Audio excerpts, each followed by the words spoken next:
Good morning. देखिए कल अपन optical instruments पढ़ रहे थे। ऑप्टिकल इंस्ट्रूमेंट्स में अपन ने एक इंस्ट्रूमेंट पढ़ा था, क्या? सिंपल माइक्रोस्कोप, सरल सूक्ष्मदर्शी। नहीं, सिंपल माइक्रोस्कोप पर रखा था अपन ने, कल हम लोगों ने पढ़ लिया था सिंपल माइक्रोस्कोप। क्या पढ़ा था सिंपल माइक्रोस्कोप के लिए कि सिंपल माइक्रोस्कोप का उपयोग कहाँ करते हैं अपन? तो इसका उपयोग करता है जो घड़ी ठीक करता है ना वो, और जौहरी जो मतलब वो ऑर्नामेंट्स आभूषण बनाते हैं, वो बारीकी चीज़ को देखने के लिए वो हैंड लेंस का यूज़ करते हैं। और भी बहुत जगह यूज होता है सिंपल माइक्रोस्कोप का, ठीक है। तो अपन ने ये देखा था पहला ऑप्टिकल इंस्ट्रूमेंट्स कौन था? Simple microscope. कौन सा इंस्ट्रूमेंट्स था? सिंपल माइक्रोस्कोप, मतलब सरल सूक्ष्मदर्शी। हमने बताया था सिंपल माइक्रोस्कोप क्या होती है। सिंपल माइक्रोस्कोप होती है कि मान लीजिए सपोज कोई एक कन्वेक्स लेंस होता था, एक कन्वेक्स लेंस होता था जिसमें अपन ऑब्जेक्ट को कहाँ रखते थे? ऑप्टिकल सेंटर और फोकस के बीच में। अगर ऑब्जेक्ट ऑप्टिकल सेंटर और फोकस के बीच में रखा हुआ है तो एक लाइट रे प्रिंसिपल एक्सिस के पैरेलल गई, आफ्टर रिफ्रैक्शन ये फोकस से पास कर जाएंगी और एक लाइट रे अनडेविएटेड चली जाएंगी। तो ये लाइट रे का नेचर, इस लाइट रे का नेचर कैसा है? Diverging nature. इस लाइट रे का नेचर डाइवर्जिंग है, तो ये लाइट रे आगे कहीं नहीं मिलेगी। हमने इसको पीछे बढ़ाया, इसको पीछे बढ़ाया और यहाँ पे आके एक इमेज बन गया। ये ऑब्जेक्ट था और ये क्या बन गया? इमेज। मान लीजिए ऑब्जेक्ट की हाइट थी HO, इस ऑब्जेक्ट का नाम है AB और इसका इमेज बन गया A', B'। कोई दिक्कत? तो एक्चुअली हुआ क्या, ये जो है कन्वेक्स लेंस, दैट इज हमारी जो सिंपल माइक्रोस्कोप में एक कन्वेक्स लेंस लगा होता है। जब उस कन्वेक्स लेंस के ऑप्टिकल सेंटर और फोकस के बीच में किसी ऑब्जेक्ट को रखते हैं तो उस ऑब्जेक्ट का इमेज वर्चुअल, इरेक्ट और मैग्नीफाइड बना देता है, बड़ा बना देता है, ठीक है। अपन ने एक चीज पढ़ा था visual angle alpha, magnifying power का फॉर्मूला पढ़ा था बीटा बाय अल्फा। बीटा क्या है? बीटा है visual angle formed by image at our eye, मतलब इमेज के द्वारा बनने वाला एंगल कहाँ पे? फाइनल इमेज के द्वारा बनने वाला एंगल कहाँ पे? हमारे आँख पे। तो मान लीजिए ये हमारी आँख है, क्या है? ये हमारी आँख है। और अल्फा क्या था कि जब किसी ऑब्जेक्ट को किस डिस्टेंस पे रखेंगे? जब किसी ऑब्जेक्ट को d दूरी पर रखेंगे आँख से कितने दूरी पर? d दूरी पर रखेंगे तो वो ऑब्जेक्ट हमारी आँख पर जो एंगल बनाया उसको क्या कहते हैं अपन? अल्फा। तो यहाँ से अल्फा बराबर होता है, चूंकि ये ऑब्जेक्ट बहुत छोटा है, हाइट इसकी बहुत छोटी है, तो इसके सामने वाला एंगल बहुत छोटा होगा। अल्फा बहुत छोटा है तो अल्फा और tan अल्फा को एक ही लिखा जा सकता है। तो tan अल्फा को अपन ने अल्फा लिख दिया, जो किसके बराबर होगा? H0/d के। ये तो अल्फा हो गया। उसी तरह ये इमेज हमारी आंख पर जो एंगल बनाएगा उसको क्या कहेंगे? बीटा। अब इमेज कितना बड़ा बनेगा ये आपको थोड़े पता है, मगर ये पता है, ये यहाँ देखो बीटा एंगल बन रहा है। ये ऑब्जेक्ट जो है AB, ये ऑप्टिकल सेंटर से मान लो U दूरी पर है। हम चाहें तो इस U को UE लिख देते। क्यों लिख रहे हैं सुनिएगा, क्योंकि इसके आगे जस्ट अपन पढ़ेंगे कंपाउंड माइक्रोस्कोप, तो वहाँ दो तरह का कन्वेक्स लेंस यूज होगा। एक ऑब्जेक्टिव लेंस एक को कहेंगे, एक को आईपीस कहेंगे। तो O और E यूज करेंगे सफिक्स वहाँ। चूंकि ये लेंस आपके पास है ना, इसीलिए इसके लिए क्या लिख दिया? UE, object distance. कोई कंफ्यूजन होने वाली बात नहीं है, कंफ्यूज होने वाली बात नहीं है, क्योंकि ऑब्जेक्ट डिस्टेंस को U से भी रिप्रेजेंट किया जाता है। हमने क्या लिख दिया? UE। तो बताओ यहाँ से फिर से ये ऑब्जेक्ट बहुत छोटा है तो क्या tan बीटा को ही अप्रोक्सीमेट बीटा लिखा जा सकता है और tan थीटा बराबर परपेंडिकुलर अपॉन बेस। तो परपेंडिकुलर बोले तो ऑब्जेक्ट की हाइट HO बाय बेस कितना हो गया? बेस हो गया कितना? माइनस का UE, डायरेक्ट अभी लिख दे रहे हैं क्या? HO/UE। अब आओ मैग्नीफाइंग पावर का formula beta by alpha. Beta कितना आया? H0/UE और अल्फा कितना आया? H0/d। बताइए H0 से H0 कट जाएगा तो मैग्नीफाइंग पावर हो जाएगा यहाँ से D/UE। मैग्नीफाइंग पावर क्या होगा? D/UE, जहाँ D क्या है? List distance of distinct vision, कि हमारी आंख जो न्यूनतम कितनी दूरी तक क्लियरली देख सकती हैं वो है D। 25 सेंटीमीटर एवरेज होता है ह्यूमन आई के लिए ये। बाकी ये बच्चों के लिए और ज़्यादा होता है, वो 15 सेंटीमीटर तक मिनिमम देख सकता है, और बूढ़े के लिए तो और भी ज़्यादा होता है, वो 40-50 तक ही मिनिमम देख पाता है, ठीक है। तो मैग्नीफाइंग पावर आ गया D/UE। अब अपन ने दो केस पढ़ा था कि हमारा मैग्नीफिकेशन कब मैक्सिमम होगा और कब मिनिमम होगा। तो अगर हम मैक्सिमम मैग्नीफिकेशन की बात करें, किसकी बात करें अपन, मैक्सिमम मैग्नीफिकेशन की। अच्छा, एक चीज, इसको मैग्नीफिकेशन भी कहते हैं, मैग्नीफाइंग पावर भी कहते हैं, एंगुलर मैग्नीफिकेशन भी कहते हैं। 3 नाम है इसका, magnification, magnifying power, angular magnification. अगर मैक्सिमम मैग्नीफिकेशन की बात करें, आओ इधर, तो बीटा बाय अल्फा हो गया इसके लिए मैग्नीफाइंग पावर का फॉर्मूला। बीटा बाय अल्फा का क्या मतलब हुआ बाबू, अल्फा तो फिक्स रहेगा ना, चूंकि हम ऑब्जेक्ट के हाइट में कोई भी चेंज नहीं कर सकते और ये डिस्टेंस भी फिक्स है, तो अल्फा भी क्या होगा, फिक्स होगा। चेंज कौन करेगा, बीटा। अब बताओ मैग्नीफाइंग पावर मैक्सिमम कब होगा, जब बीटा मैक्सिमम होगी। और बीटा मैक्सिमम का मतलब क्या हुआ, बीटा एंगल मैक्सिमम कब होगा, जब हमारा बीटा किसके द्वारा एंगल बन रहा है, इमेज के द्वारा।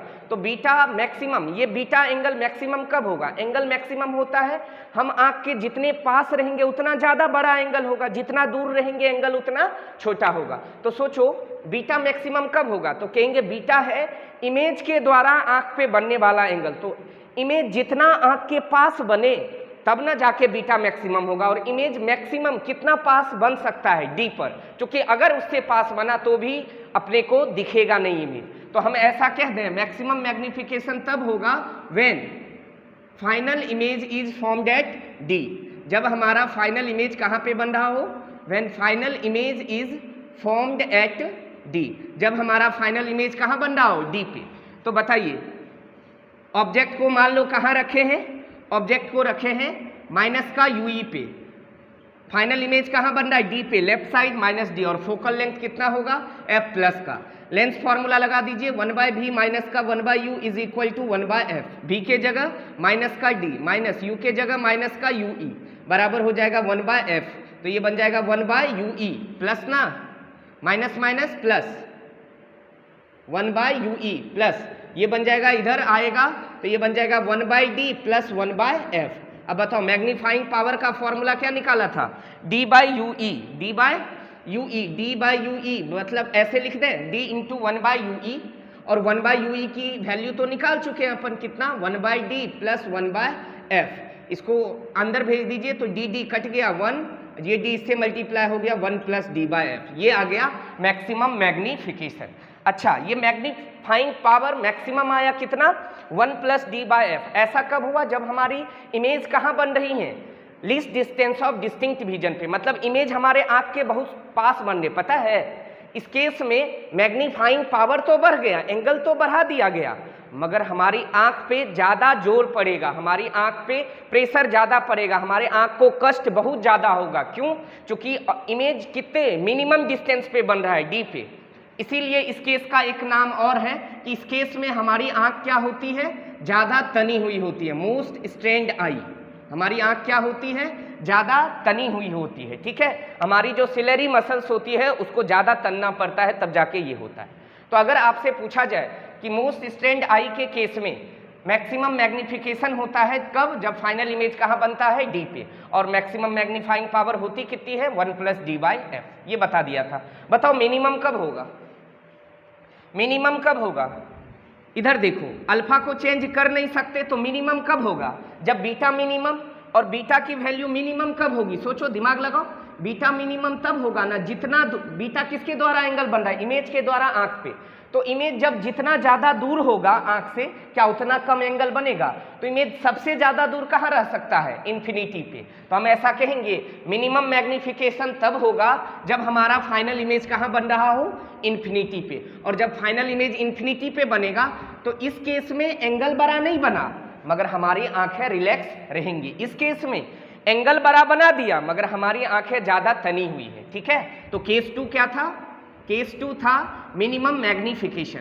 बताओ मैक्सिमम मिनिमम मैग्नीफिकेशन कब होगा, मिनिमम मैग्नीफिकेशन होगा जब हमारी फाइनल इमेज, हमारा फाइनल इमेज कहाँ बन रहा हो, जब फाइनल इमेज बन रहा हो इन्फिनिटी पे, when final image is formed at infinity. जब फाइनल इमेज कहाँ बन रहा हो, इन्फिनिटी पे बन रहा हो, उस केस में मिनिमम मैग्नीफिकेशन होगा किसके लिए, सिंपल माइक्रोस्कोप के लिए।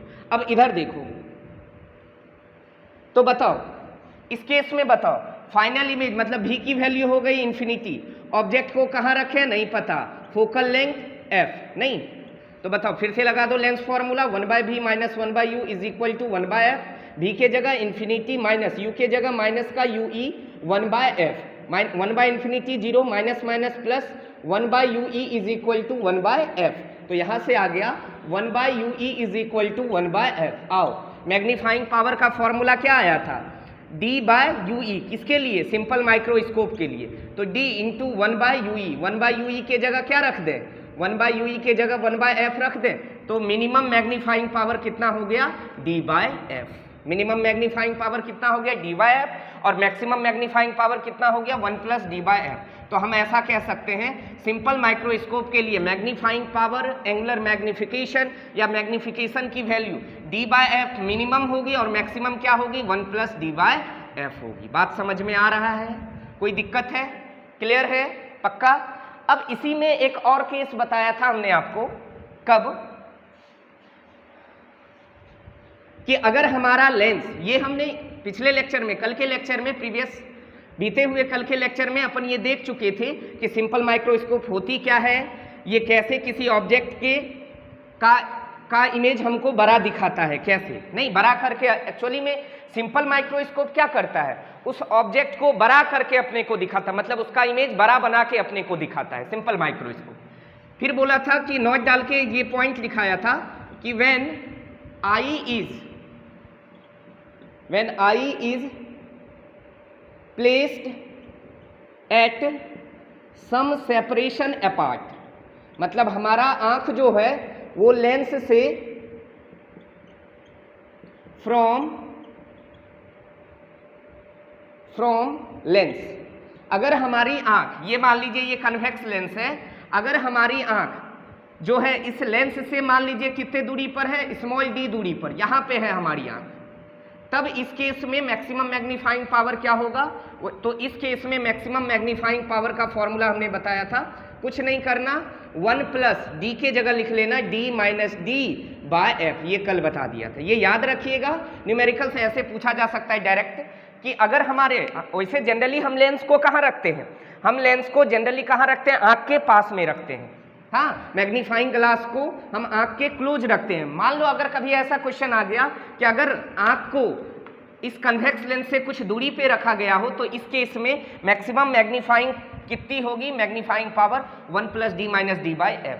ये था किसका केस, सिंपल माइक्रोस्कोप का। और इस पे एक क्वेश्चन करते हैं, फिर आगे चलेंगे अपन, एक क्वेश्चन करेंगे तब पढ़ेंगे अपन कंपाउंड माइक्रोस्कोप, ठीक है। तो अभी अपन ने सबसे पहला ऑप्टिकल इंस्ट्रूमेंट्स पढ़ा, कौन सा, सिंपल माइक्रोस्कोप। ये पिछले लेक्चर में हमने आपको डिस्कस कर दिया था, बस इसका फॉर्मूला याद रखना है, केसेस याद रखने हैं, क्या क्या होता है जब, अगर मैक्सिमम मैग्नीफाइंग पावर कब होगा, मिनिमम मैग्नीफाइंग पावर कब होगी, है ना। क्वेश्चन लिखिए, if a convex lens of focal length, if a convex lens of focal length 10 centimeter, if a convex lens of focal length 10 centimeter is used as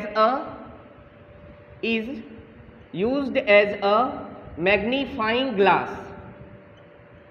then calculate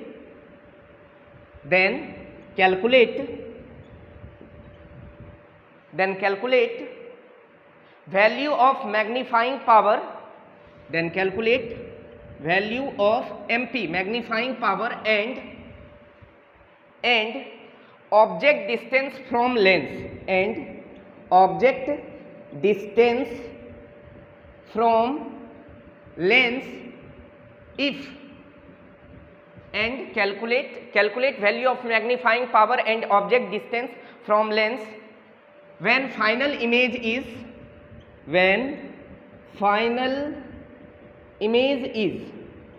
formed at capital D। जब final image कहाँ बन रहा हो, D पर। बताओ जब final image D पे बनता है तो उस केस में मैग्नीफाइंग पावर मैक्सिमम होती है, मिनिमम होती है। तो सिंपल माइक्रोस्कोप का केस है जब फाइनल इमेज D पे बनता है, list distance of distinct vision पे बनता है। इस केस में हमारी आंख मोस्ट स्ट्रेंड होती है, ज़्यादा तनी हुई रहती है। और इस केस में मैग्नीफाइंग पावर मैक्सिमम होता है। तो क्वेश्चन में क्या पूछा है, calculate value of magnifying power and object distance from lens, lens से ऑब्जेक्ट डिस्टेंस बताइए जबकि फाइनल इमेज कहाँ बन रहा हो, डी पे। अब एक बात बताओ, मैग्नीफाइंग पावर का फॉर्मूला सिंपल माइक्रोस्कोप के लिए क्या आया था, डी बाई यू। यू ई क्यों लिख रहे हैं पता है ना, क्योंकि ये जो मैग्नीफाइंग ग्लास को अपन आंख के पास रखते हैं इसीलिए इसके लिए ऑब्जेक्ट डिस्टेंस में यू ई लगा दिया, कोई दिक्कत। अब मैग्नीफाइंग पावर अगर पता चल जाए, डी पता है 25 सेंटीमीटर, तो बोलो यू ई नहीं निकल जाएगा। इसका मतलब सबसे पहला काम क्या निकालना है, मैग्नीफाइंग पावर। और जब फाइनल इमेज डी पे बनता है तो इस केस में मैक्सिमम मैग्नीफाइंग पावर होती है कितना, 1 + d / f। बोलो फोकल लेंथ क्वेश्चन में दे रखा है, डी की वैल्यू होती है 25, क्वेश्चन में फोकल लेंथ दे रखा है कितना, 10 सेंटीमीटर। देखो ये फोकल लेंथ क्वेश्चन में गिवन है 10 सेंटीमीटर, डी की वैल्यू जानते हैं अपन कितनी होती है, 25 सेंटीमीटर।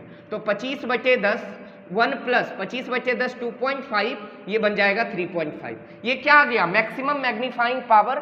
कब, जब फाइनल इमेज कहाँ बन रहा हो, डी पर। अब मैग्नीफाइंग पावर की वैल्यू आ गई 3.5, डी कितना 25, तो बताओ यू ई नहीं आ जाएगा, तो ऑब्जेक्ट डिस्टेंस आ जाएगा 25/3.5। नहीं, डेसिमल हटा, यहाँ 10 गया, 5 2 जा 10, 5 7 जा 50/7 सेंटीमीटर, 50/7 सेंटीमीटर आ गया।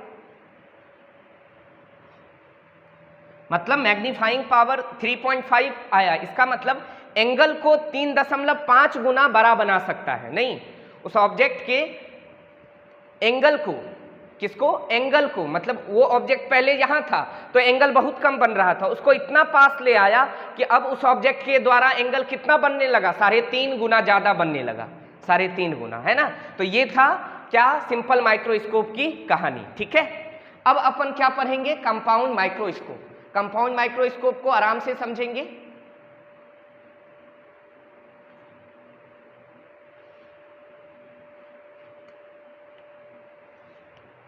चलिए इसके बाद अपन पढ़ते हैं कंपाउंड माइक्रोस्कोप।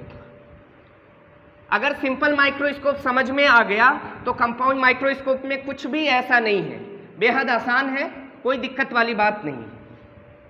अब सोचो, पहले लॉजिक लगाओ, कंपाउंड माइक्रोस्कोप क्यों आया होगा। अभी आपको जैसे पढ़ाएंगे तो आपको पता लग जाएगा हुआ क्या। एक्चुअली पहले सिंपल माइक्रोस्कोप क्यों आया, क्योंकि नेकेड आई से, नंगी आंख से हमारी कोई भी ऑब्जेक्ट हमको इजीली क्लियर विजिबल नहीं हो रहा था, इसलिए हमने ऑप्टिकल इंस्ट्रूमेंट्स का यूज किया, जो ऑप्टिकल इंस्ट्रूमेंट ने उसको बड़ा बना दिया, बड़ा करके हमको दिखा दिया। मान लो वो सिंपल माइक्रोस्कोप भी उसको बड़ा करके नहीं दिखा पा रहा है, मतलब बड़ा कर रहा है फिर भी अपने आँख को नहीं दिख रहा है, अब क्या करना होगा, तो कोई और जुगाड़ लगाना पड़ेगा ना। तो ऐसा ऑब्जेक्ट जहां सिंपल माइक्रोस्कोप काम करना, सोचो मतलब कब कंपाउंड माइक्रोस्कोप बना होगा, जब देखा गया होगा कि जब सिंपल माइक्रोस्कोप से कोई चीज फिर भी नहीं दिख पा रही है तभी ना कंपाउंड आया होगा। तो अपन क्या पढ़ रहे हैं, अपन कंपाउंड माइक्रोस्कोप। ध्यान से देखिए, बेहद आसान है, कुछ नहीं है, एग्जाम में पूछा जाएगा तो सारा चीज डायग्राम बना देंगे, समझा देंगे क्या होती है और इसके फॉर्मूला को डेराइव करके दिखा देंगे। संयुक्त सूक्ष्मदर्शी, वैसे माइक्रोस्कोप का काम ही होता है छोटे से ऑब्जेक्ट को बड़ा बनाकर दिखाने का, है ना। कंपाउंड माइक्रोस्कोप, आओ क्या होती है कंपाउंड माइक्रोस्कोप में। कंपाउंड माइक्रोस्कोप में 2 लेंस लगा होता है। कितने लेंस लगा होता है, 2।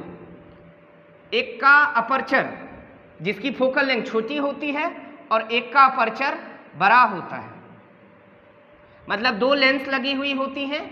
एक का अपर्चर क्या होता है, छोटा होता है, जबकि दूसरे का अपर्चर क्या होता है,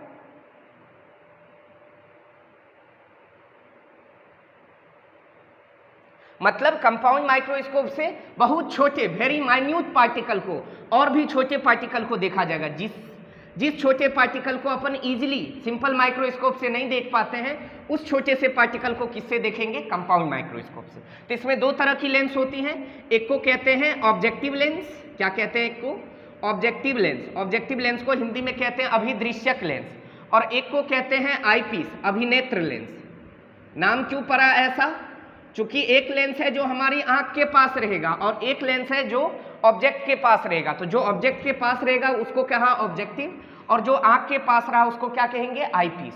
ऑब्जेक्टिव लेंस को हिंदी में क्या कहते हैं? अभिदृश्यक लेंस, और आईपीस को कहते हैं अभिनेत्र लेंस। ठीक है, अब ध्यान से समझिएगा, ये जो ऑब्जेक्टिव होती है इसके अपर्चर को छोटा बनाते हैं, मतलब ये जो है छोटी फोकल लेंथ की क्या होती है? लेंस होती है, स्मॉल अपर्चर होता है, देखो, जबकि आईपीस का अपर्चर क्या होता है? बड़ा होता है। तो इसका अपर्चर लार्ज अपर्चर होती है, इसका द्वारक क्या होता है? बड़ी होती है, जबकि इसका द्वारक क्या होता है? छोटी होती है, मतलब ये स्मॉल अपर्चर होता है, मतलब इसकी फोकल लेंथ छोटी होती है जबकि इसकी फोकल लेंथ बड़ी होती है। कोई दिक्कत? अब आराम से समझो, ये मान लो इसका ऑप्टिकल सेंटर है, किसका? इस कन्वेक्स लेंस का, और इस बार ऑब्जेक्ट को ऑप्टिकल सेंटर और फोकस के बीच नहीं रखेंगे, तब तो ये क्या बनाएगा? वर्चुअल इरेक्ट इमेज इसी डायरेक्शन में बना देगा। तो हम क्या कर रहे हैं? इसको F और 2F के बीच में रख रहे हैं। कहाँ रख रहे हैं ऑब्जेक्ट को?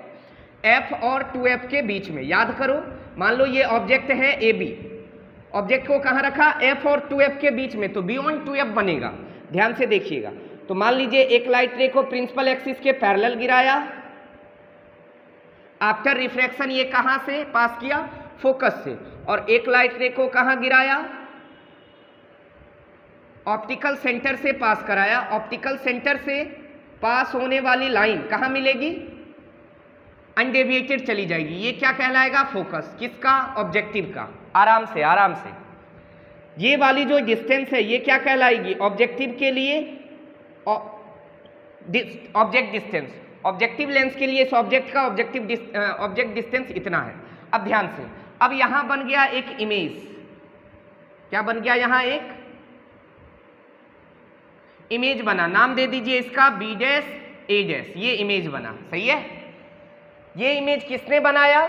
इस ऑब्जेक्टिव लेंस ने इस ऑब्जेक्ट का AB का इमेज बनाया। कैसा कैसा इमेज बना? रियल बना, इन्वर्टेड बना, रियल बना, इन्वर्टेड बना और मैग्नीफाइड बना। ठीक, रियल, इन्वर्टेड, मैग्नीफाइड। अब इस लेंस के लिए इस ऑब्जेक्ट का ये इमेज बना लेंस के द्वारा। अब ये इमेज इस दूसरे वाले लेंस के लिए किसकी तरह बिहेव करेगा? वर्चुअल ऑब्जेक्ट की तरह। किसकी तरह? वर्चुअल ऑब्जेक्ट की तरह। अब क्या करेंगे? एक लाइट रे को यहां से पैरेलल गिराएंगे, तो पैरेलल लाइट रे कहां से पास करेंगी? फोकस से। सही है, और एक लाइट रे को कहां से गिराएंगे? ऑप्टिकल सेंटर से। बताइए ये दोनों लाइट रे कैसा नेचर का है? डाइवर्जिंग। तो क्या लगेगा अपने को? इसको पीछे बढ़ा दीजिए,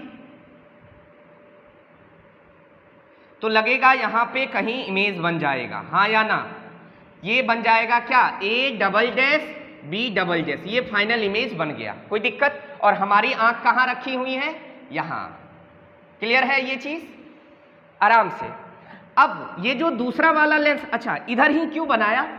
ये ऐसा सेट किया जाता है कि इस सेकेंड वाले आईपीस लेंस का ऑप्टिकल सेंटर यहाँ और यहाँ आईपीस का फोकल लेंथ, मतलब इस ऑब्जेक्टिव लेंस के द्वारा जो इमेज बना वो इमेज ऐसा सेट किया जाता है कि आईपीस के ऑप्टिकल सेंटर और फोकस के बीच में बनेगा वो ऑब्जेक्ट इमेज पहले वाले का। तो क्या इस आईपीस के लिए ये वर्चुअल ऑब्जेक्ट की तरह बिहेव करेगा? और ये ऑब्जेक्ट कहाँ प्रेजेंट है? ऑप्टिकल सेंटर और फोकस के बीच में। अगर किसी कन्वेक्स लेंस के लिए ऑब्जेक्ट ऑप्टिकल सेंटर और फोकस के बीच बनता है तो इसका इमेज कैसा बनता है? वर्चुअल, इरेक्ट और मैग्नीफाइड। ये बन गया फाइनल इमेज। कोई दिक्कत? अच्छा बताओ, मैग्नीफाइंग पावर, अच्छा इसको अपन क्या बोलेंगे? यहां से यहां तक के डिस्टेंस को अपन ऑप्टिकल सेंटर से अगर डिस्टेंस ले तो इसको बोल दें UE। अब देखो आईपीस के लिए है इसीलिए इसको क्या नाम दिया? UE। और ये डिस्टेंस, आराम से, ये डिस्टेंस क्या कहलाएगी? UO। यहां तक कोई परेशानी नहीं होनी चाहिए, है ना? और यहां इमेज जो बना वो किसके द्वारा बना? ऑप्टिकल सेंटर के द्वारा, सॉरी कह रहे ऑप्टिकल से, ऑब्जेक्टिव लेंस के द्वारा इस ऑब्जेक्ट का इमेज कहां बना? यहां। तो ये डिस्टेंस को बोलेंगे image distance for objective lens. ठीक, अब ध्यान से समझिए, मैग्नीफाइंग पावर का फॉर्मूला तो वही चलेगा ना, बीटा बाय अल्फा। क्या चलेगा? बीटा बाय अल्फा, यही चलेगा मैग्नीफाइंग पावर का फॉर्मूला। अच्छा ये फाइनल इमेज बना किसके लिए? आईपीस के द्वारा। तो इसके लिए लिख दें VE, आईपीस के द्वारा बनने वाले इमेज का आईपीस लेंस के ऑप्टिकल सेंटर से इमेज डिस्टेंस कितना? VE। कोई दिक्कत यहां तक? नहीं। अब एक बात बताओ कि मैग्नीफाइंग पावर का फॉर्मूला क्या होता है? मैग्नीफाइंग पावर का फॉर्मूला होता है बीटा बाय अल्फा, हाँ या ना? Beta by alpha. किसी भी सिंपल माइक्रोस्कोप या कंपाउंड माइक्रो किसी भी ऑप्टिकल इंस्ट्रूमेंट्स के लिए मैग्नीफाइंग पावर का फॉर्मूला क्या होता है? Beta by alpha. यहाँ तक कोई परेशानी नहीं है। अब एक बात बताओ, सुनना ध्यान से, एक बात बताना कि अगर हम कहें, बताओ यहाँ से फाइनल इमेज जो हमारी आंख पे एंगल बनाता है उसी को क्या कहते हैं? बीटा। तो फाइनल इमेज यही है ना, हमारी आंख पे ये एंगल बना रहा है बीटा। बताओ यहाँ से tan बीटा को क्या लिख सकते हो बाबू? tan बीटा बहुत छोटा है तो इसको अप्रोक्सीमेट बीटा लिखा जा सकता है। तो tan बीटा को अप्रोक्सीमेट बीटा के बराबर, और tan थीटा बराबर क्या होती है? Perpendicular upon base. मगर परपेंडिकुलर इमेज की हाइट तो पता नहीं है, मगर ऑब्जेक्टिव लेंस के द्वारा जो किसी ऑब्जेक्ट का इमेज बना ये तो दूसरे वाले के लिए, आईपीस के लिए ऑब्जेक्ट है। तो क्या tan बीटा बराबर इस छोटे से ट्रायंगल में लिख सकते हैं a dash b dash by ue? क्या लिख सकते हैं? a dash b dash by ue। यहाँ तक कोई दिक्कत नहीं होनी चाहिए, ठीक है। अच्छा, तो जैसे अगर बना a dash b dash by ue, अब हम क्या चाह रहे हैं? a डैश b डैश की वैल्यू निकालना चाह रहे हैं। अब ध्यान से समझो, बताओ किसी भी लेंस का मैग्निफिकेशन क्या होता है? लेंस का मैग्निफिकेशन होता है v बाय u, या इसी को कहते हैं height of image by height of object. Lens का मैग्निफिकेशन, हाँ या ना? अब ध्यान से देखना, अगर हम ऑब्जेक्टिव लेंस की बात करें, ऑब्जेक्टिव लेंस यही है ना, तो ऑब्जेक्टिव लेंस के लिए भी कितना आया? ऑब्जेक्टिव लेंस के लिए भी आया VO, नहीं आया? भी आया VO मगर माइनस का UO। ये ऑब्जेक्टिव लेंस के लिए क्या निकाला अपन ने? मैग्निफिकेशन, सही बात है। अच्छा, और इसी को अगर height of image by height of object लिखेंगे तो ऑब्जेक्टिव के लिए हाइट ऑफ इमेज क्या आया? माइनस का a डैश b डैश, और ऑब्जेक्ट का हाइट AB, सही है। तो क्या अपन ऐसा कह सकते हैं, ध्यान से देखना, क्या कि माइनस का VO bye UO is equal to minus का a dash b dash by AB? बोलो, ऐसा लिख सकते हैं? माइनस से माइनस कैंसिल, तो क्या यहाँ से बोल सकते हैं a डैश b डैश बराबर, a डैश b डैश बराबर इधर भेज दो तो ये बन जाएगा VO bye UO into AB। ये क्या आ गया? a dash b dash. बोलो, कोई दिक्कत है? फिर से देख लो। अरे लेंस का मैग्निफिकेशन क्या होता है? v बाय u, या height of image by height of object. तो ऑब्जेक्टिव लेंस के लिए अगर हम मैग्निफिकेशन निकालें तो ऑब्जेक्टिव लेंस के लिए इमेज का डिस्टेंस कितना? VO, ऑब्जेक्ट का डिस्टेंस माइनस का UO। Height of image, objective lens के लिए इमेज की हाइट क्या बनी? a डैश b डैश, मगर डाउनवर्ड माइनस का AB, अपवर्ड पॉजिटिव का। इन दोनों को बराबर कर दिया, माइनस से माइनस कट गया, VO बाय UO बराबर a dash b dash by AB। तो यहाँ से a डैश b डैश की वैल्यू क्या आ जाएगी? VO bye UO into AB। अब आओ एक चीज देखना यहाँ, तो बीटा बराबर क्या आया बाबू? आराम से देखो, बीटा बराबर क्या आया? बीटा बराबर आया a dash b dash by UE, सही है। a dash b dash by UE। तो बताओ a डैश b डैश की वैल्यू अपन ने कितना निकाला? a डैश b डैश की वैल्यू निकाला VO bye UO into AB upon UE। नहीं, a डैश b डैश की वैल्यू इतना निकाला बाय UE, तो ये बन जाएगा क्या?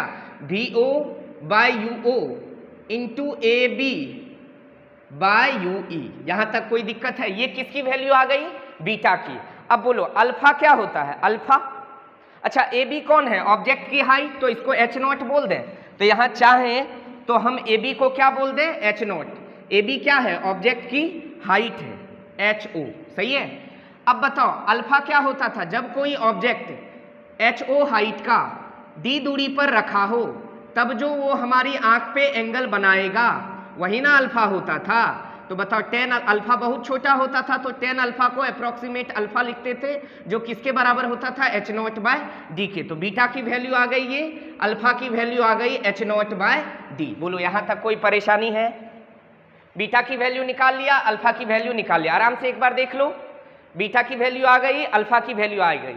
अब आओ मैग्नीफाइंग पावर का formula, beta by alpha. Beta कितना? V0 by U0 into H0 by UE, और अल्फा कितना आया बाबू? H0 बाय D, सही है। इसको सॉल्व कर लो, यहाँ बता दे रहा हूँ। V0 by U0 into H0 by UE divide किससे कर रहे हैं? H0 बाय D, तो मल्टीप्लाई कर दें उल्टा करके, D बाय H0, H0 से H0 कट गया तो क्या बना? ये बन गया V0 by U0 into D by UE। ये आ गया मैग्नीफाइंग पावर का फॉर्मूला किसके लिए? कंपाउंड माइक्रोस्कोप के लिए। कंपाउंड माइक्रोस्कोप के लिए मैग्नीफाइंग पावर का फॉर्मूला कितने आया? V naught by U naught into D by U E, V naught by U naught into D by U E. अब आराम से देखना, यहां तक कोई दिक्कत है? बोलो यहां तक कोई दिक्कत है? इसको मिटाऊं? बोलो मिटाऊं इसको? चलो आगे एक बार देखो ध्यान से, आराम से देखो, बेहद आसान है, कुछ नहीं है, एक बार ध्यान से देखो फिर से। तो मैग्नीफाइंग पावर क्या आया कंपाउंड माइक्रोस्कोप के लिए?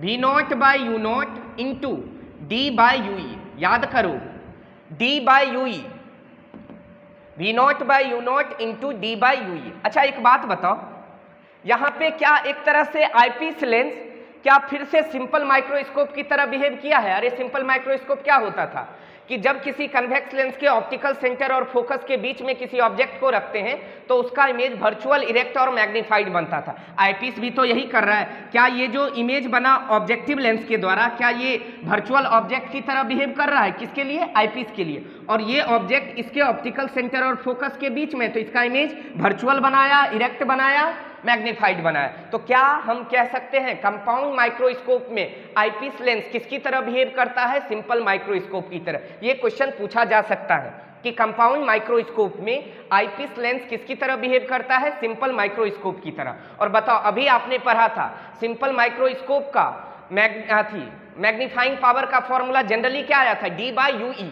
तब ना अलग अलग केस लिखा था, मैक्सिमम मैग्निफिकेशन आया था 1 प्लस डी बाय एफ और मिनिमम आया था डी बाय एफ। मगर जनरली तो सिंपल माइक्रोस्कोप के लिए मैग्नीफाइंग पावर क्या आई थी? D by U E. तो बोलो बाबू, क्या ये डी बाय यू ई इस सिंपल माइक्रोस्कोप मतलब आईपीस के लिए क्या है? मैग्नीफाइंग पावर है। तो क्या हम इसको लिख दें M E, magnification for eyepiece, सही है। और ये तो सिंपल लेंस की तरह बिहेव कर रहा है, ऑब्जेक्टिव लेंस की तरह। और किसी लेंस का मैग्निफिकेशन क्या होता है? V by U. तो क्या इस ऑब्जेक्टिव लेंस के लिए image distance V naught by U naught को अपन लिख सकते हैं मैग्निफिकेशन फॉर ऑब्जेक्टिव लेंस? तो क्या हम ऐसा कह दें compound microscope? Compound microscope real में क्या होती है?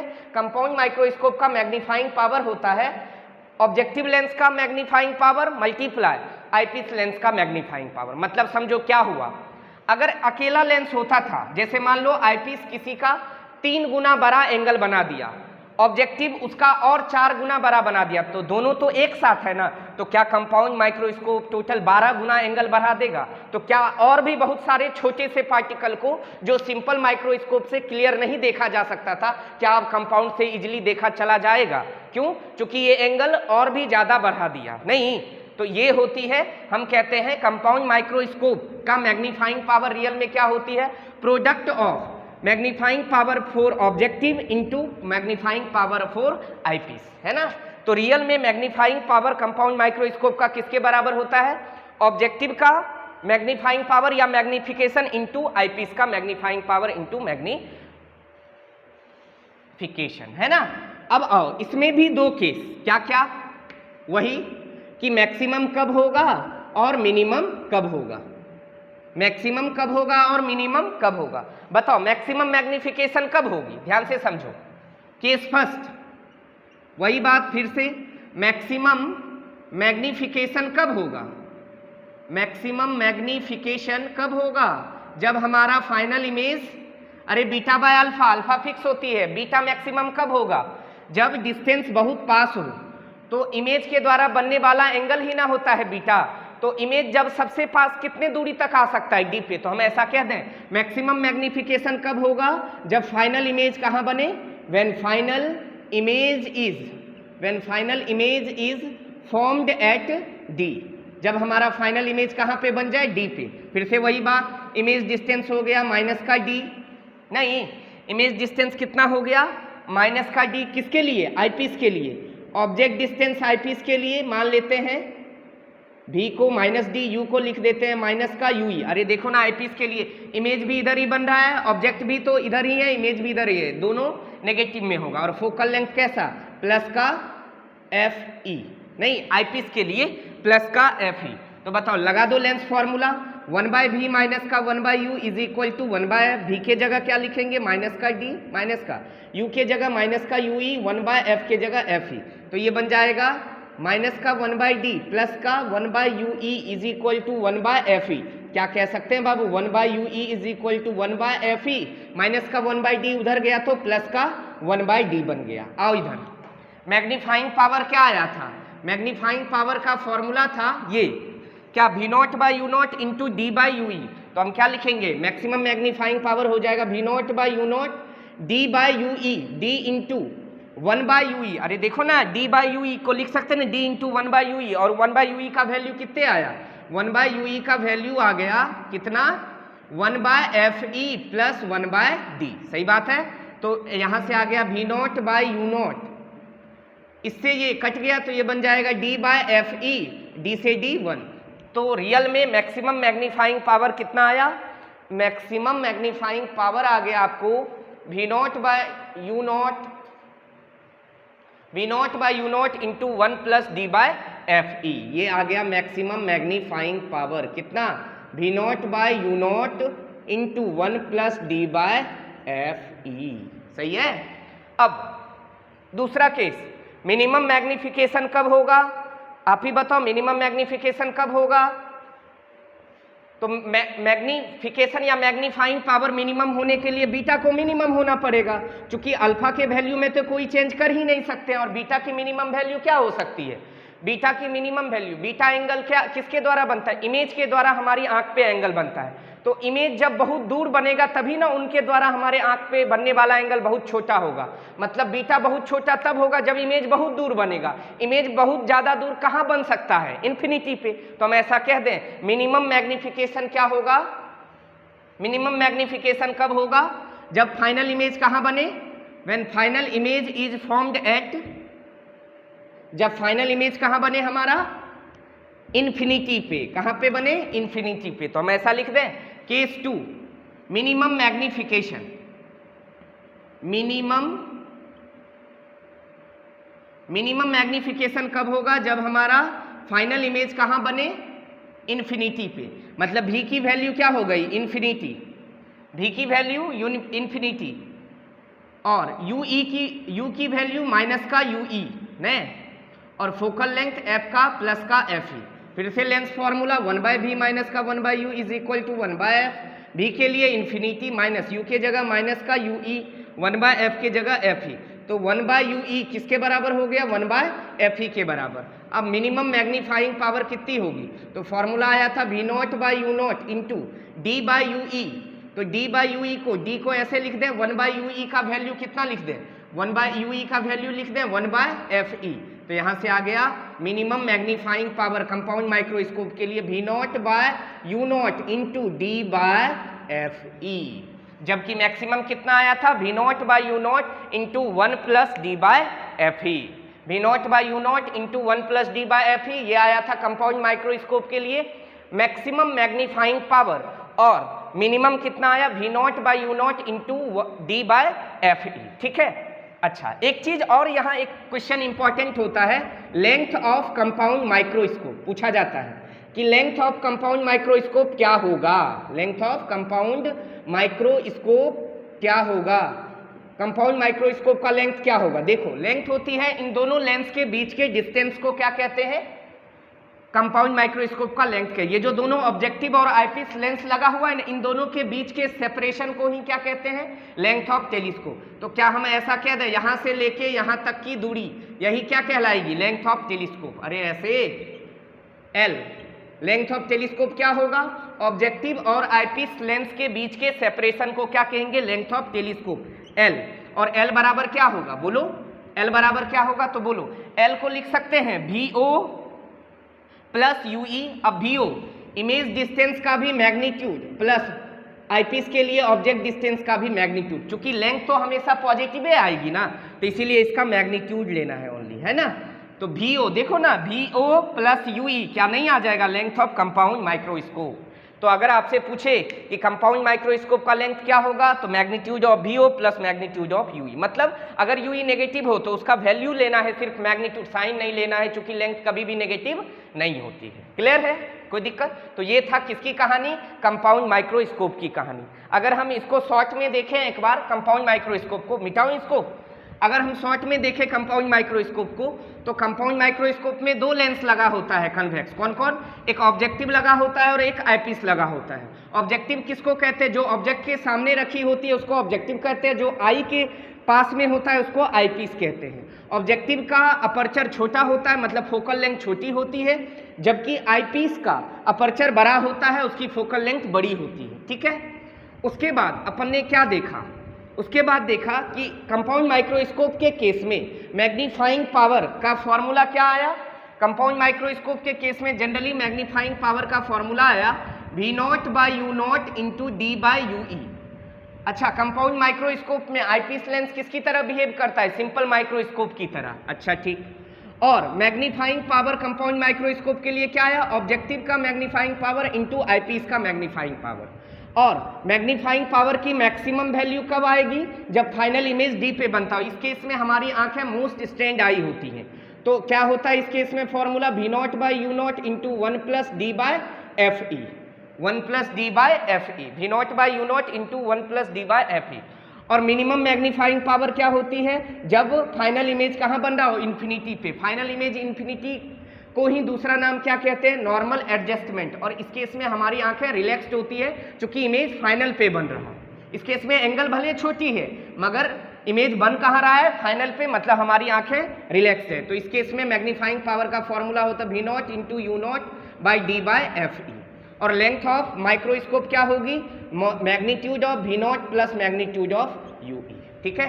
तो बस यही है कंपाउंड माइक्रोस्कोप के लिए। रे डायग्राम वो दिखा देंगे, फॉर्मूला डेराइव कर देंगे, इतना फॉर्मूला याद रख लेंगे, काम अपना हो जाएगा। कुछ भी पूछेगा बन जाएगा अपने से, है ना। तो ये थी किसकी कहानी? कंपाउंड माइक्रोस्कोप की। ठीक है। और इस पे अपन क्वेश्चन करते हैं। ठीक है। क्वेश्चन करते हैं अपन कंपाउंड माइक्रोस्कोप पे। सिंपल माइक्रोस्कोप पे एक क्वेश्चन बता दिया था, कंपाउंड माइक्रोस्कोप पे क्वेश्चन सुनो। क्या है? In a compound microscope, in a compound microscope focal length of, in a compound microscope focal length of objective, focal length of objective lens is, focal length of objective lens is 1.2 centimeter and focal length for eyepiece, focal length for, focal length of eyepiece lens is, eyepiece lens is 3 centimeter। अगला आगे, when object is kept at,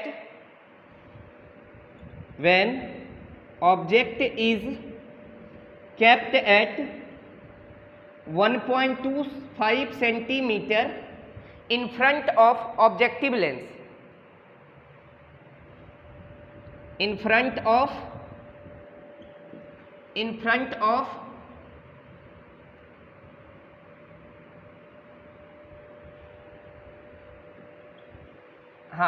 when object is kept at 1.25 centimeter in front of objective lens, objective lens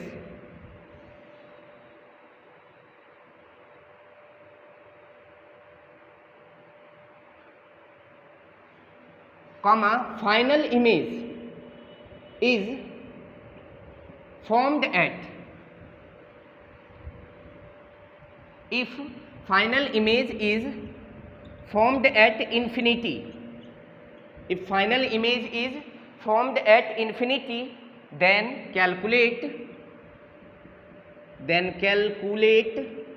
value of magnifying power, then calculate value of magnifying power. बताइए magnifying power की value कितनी होगी? यही ना पूछा है। ध्यान से देखो, ध्यान से देखो क्या कह रहा है क्वेश्चन में। कह रहा है एक कंपाउंड माइक्रोस्कोप है, एक क्या है? कंपाउंड माइक्रोस्कोप है जिसमें ऑब्जेक्टिव की और आईपीस की फोकल लेंथ दे रखी है, जब भी क्वेश्चन आए तुरंत पटाख पटाख क्या कर लो, रे डायग्राम बना लो। तो बेहद आसान है हमारे लिए रे डायग्राम बनाना। कैसे? ये रहा ऑब्जेक्टिव का अपर्चर छोटा होता है, आईपीस का अपर्चर बड़ा होता है। ये रहा एक ऑब्जेक्ट ऐसे, इसका इमेज बनाया यहाँ, ये फिर किसकी तरह बिहेव किया, वर्चुअल ऑब्जेक्ट की तरह, किसके लिए, आईपीस के लिए, और ये फाइनल इमेज यहां बना दिया है ना। ये था ये था एक रफ रे डायग्राम ऐसे है। तो आपको ऑब्जेक्टिव की फोकल लेंथ क्वेश्चन में दे रखी है कितना, 1.2 सेंटीमीटर, ठीक है। आईपीस की फोकल लेंथ दे रखी है आपको कितना, 3 centimetre. Object distance when object is kept at 1.25 in front of objective, objective lens से ऑब्जेक्ट को कितने पे रखा है, 1.25 पे। तो हम ऐसा कह दें यूओ कितना हो गया, 1.25 सेंटीमीटर, मगर कैसा, नेगेटिव में, सही है। तो पूछा क्या है, calculate value of magnifying power, मगर क्वेश्चन में दे रखा है if final image is formed at infinity. बताइए जब फाइनल इमेज इन्फिनिटी पे बनता है तो उस केस में मैग्नीफाइंग पावर क्या होती है, मिनिमम होती है, और मिनिमम मैग्नीफाइंग पावर का फॉर्मूला होता है V0/U0 इंटू D/FE, नहीं, V0/U0 इंटू D/FE। ऐसा कब होता है, जब फाइनल इमेज कहाँ बन रहा होता है, इन्फिनिटी पे, अनंत पे, ठीक। इस केस में हमारी आंखें रिलैक्स्ड होती हैं, नॉर्मल एडजस्टमेंट होता है, मिनिमम मैग्नीफाइंग पावर होती है V0/U0 इंटू D/FE। बताओ क्या F0 FE पता है, हाँ सर। D पता है 25 सेंटीमीटर, V0 पता है, नहीं, U0 पता है, हाँ। तो सबसे पहला काम क्या निकालना पड़ेगा, V0। क्या लगा दें, ऑब्जेक्टिव लेंस के लिए लेंस फॉर्मूला लगा दें, 1/b माइनस का 1/u is equal to 1/f, ऐसा बोल दें। अब ध्यान से देखो, 1/v के जगह लिख दिया V0 माइनस u के जगह माइनस का 1.25, 1/f के लिए 1.2 सेंटीमीटर, सही है।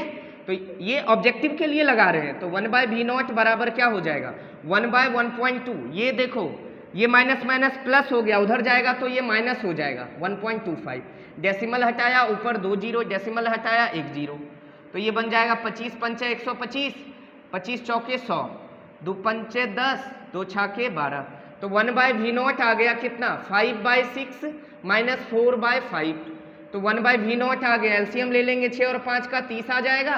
6 से 5 बार में 5 जाए 25, 5 से ये 6 बार में 4 6 जाए 24, ये आ जाएगा 1/30। यहाँ से v0 आ गया कितना, 30 सेंटीमीटर। v0 पता चल गया, बोलो मैग्नीफाइंग पावर आ गया क्या, कितना आ जाएगा, v0 की वैल्यू 30 सेंटीमीटर। u0 कितना आया, 1.25 है ना। d कितना है, 25 सेंटीमीटर। FE कितना, 3। अब आपके मन में एक आ रहा होगा, पता है ये जो अभी मैक्सिमम और मिनिमम मैग्नीफाइंग पावर का फॉर्मूला ये लिखा, बुक में इसके आगे माइनस लगा होता है, कारण बताओ।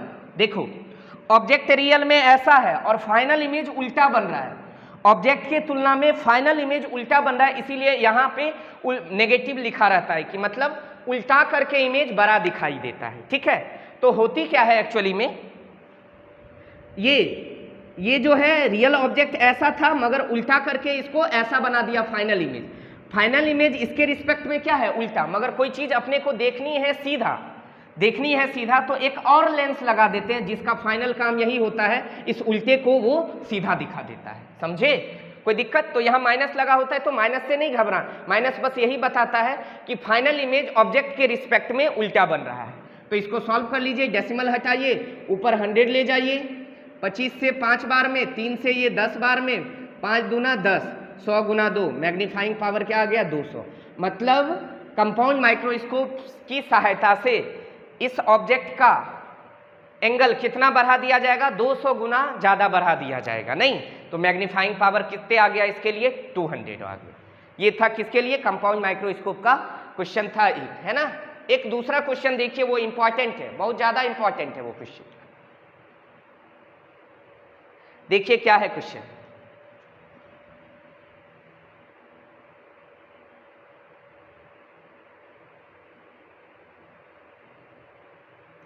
in a compound microscope focal length of objective lens is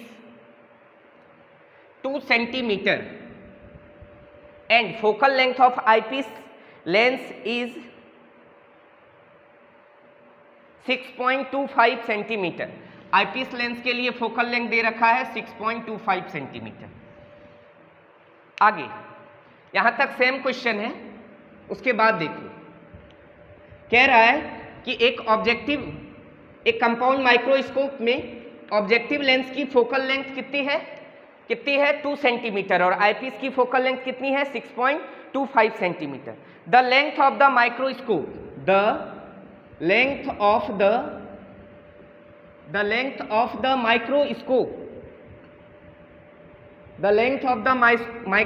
microscope का लेंथ कितना है 15 centimetre. How far from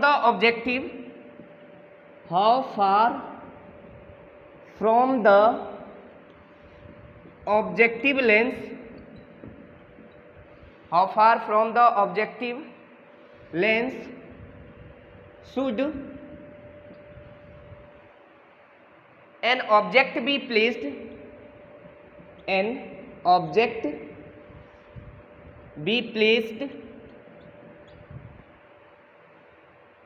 in order to obtain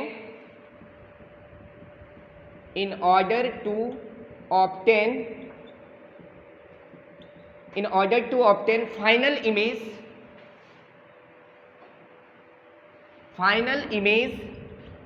at D. Also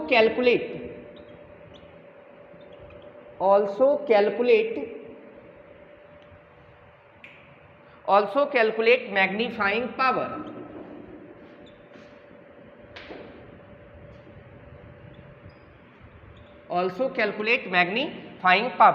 देखिए क्वेश्चन में क्या कह रहा है, एक कंपाउंड माइक्रोस्कोप है जिसके लिए ऑब्जेक्टिव लेंस का फोकल लेंथ दे रखा है 2 सेंटीमीटर और आईपीस लेंस का फोकल लेंथ दे रखा है 6.25 सेंटीमीटर और लेंथ ऑफ द माइक्रोस्कोप भी इस बार दे रखा है कितना 15 सेंटीमीटर। तो आपको क्वेश्चन में कह रहा है बताइए कि ऑब्जेक्टिव लेंस से ऑब्जेक्ट को कितने दूरी पर रखा जाए ताकि फाइनल इमेज कहाँ बने। Final image is formed at D, least distance of distinct vision पर फाइनल इमेज बने। ठीक है, कह रहा है ऑब्जेक्टिव लेंस से उस ऑब्जेक्ट को कितने दूरी पर रखें कि फाइनल इमेज कहां बने डी पे। और क्या पूछा है ऑल्सो कैलकुलेट मैग्नीफाइंग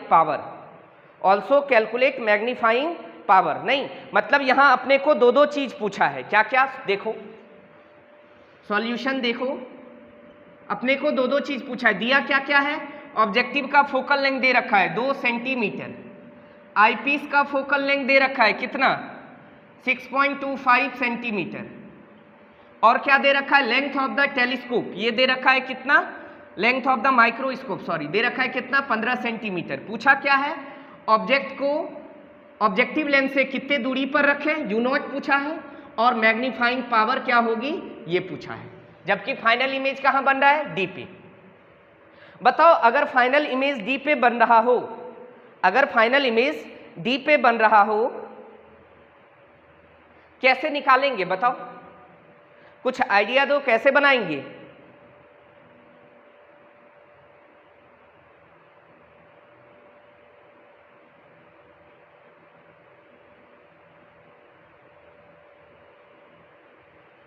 देखो लेंथ ऑफ टेलीस्कोप आपको दिया है, तो लेंथ ऑफ टेलीस्कोप का फॉर्मूला हम क्या जानते हैं V0 प्लस UE, हाँ या ना।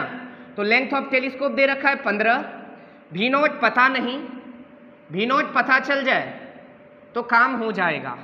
आओ V0 पता करने के लिए क्या चाहिए अपने को, UE पता चल जाए तो V0 पता चल जाएगा। अब UE कहाँ से पता चलेगा, UE कहाँ से पता चलेगा, तो देखो फाइनल इमेज आईपीस के केस में देखो बाबू, आईपीस लेंस के केस में फाइनल इमेज कहाँ बन रहा है डी पर, तो VE किसके बराबर लिखेंगे -D के, और U किसके बराबर लिखेंगे माइनस का UE के बराबर, और फोकल लेंथ प्लस का FE दे रखा है कितना फोकल लेंथ आईपीस के लिए 6.25। तो बताओ क्या लेंस फॉर्मूला लगा दे 1/V माइनस का 1/U is equal to 1/F। V बोले तो आईपीस के लिए माइनस का D, U बोले तो माइनस का UE, F बोले तो 6.25।